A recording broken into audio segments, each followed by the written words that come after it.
Good morning, runners and joggers. I am outside today because the weather lately has been amazing. And I'm hoping that once I back up, I'm not going to be too backlit. But today what I wanted to talk to you guys about is how your foot should be striking the ground. We've talked so far about how to keep your hands out to your side so that they don't cross your midline.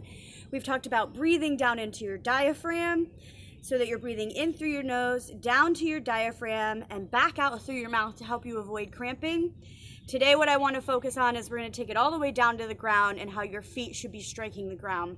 So a lot of us, sometimes we will either have a very solid forward strike on the foot, so our toes will hit the ground first. Others of us, we will strike the ground with our back, our heel. With the kind of running that we're going to be doing in here, which is the idea that you guys just kind of keep running, right? And we're not sprinting, and we're not really trying to go as fast as we can. So in sprinting, you do focus on keeping the front half of your foot in contact with the ground and keeping your heel off the ground. But for us, because we're working on more of an endurance type of a run, we want to think about striking the ground with our midfoot. So essentially this part of your foot.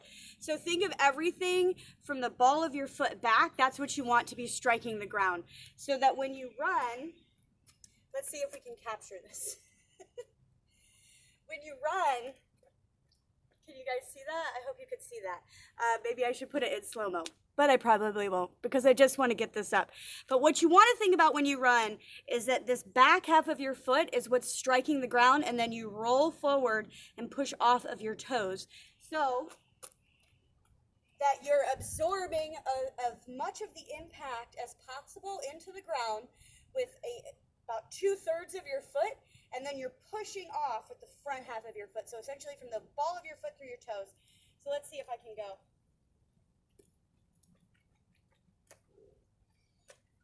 And the big thing is you want to make sure you're keeping your knees soft. I hope that helps you a little bit. Think about how, think about how your foot should be striking the ground, and really kind of helping you generate some good push off of the ground. Next week, we're going to talk about some other things to do with your legs, but so far we've covered 3 things now.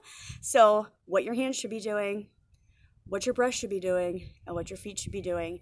I hope you guys are having, the weather has been great for this class right now. I hope you guys are getting outside and really enjoying this and doing as little of this on a treadmill as possible, because I also can't tell you enough how good it is for your mental capacity to be getting outside, especially in this weather. Thankful for Florida this time of year.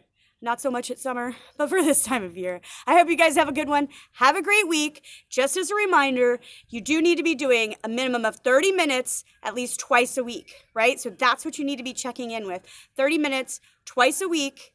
That's it, right? Essentially, if we were meeting in person, it would be 50 minutes twice a week. So you're saving yourself 40 minutes and still getting some good activity. All right, guys. I'll see you later.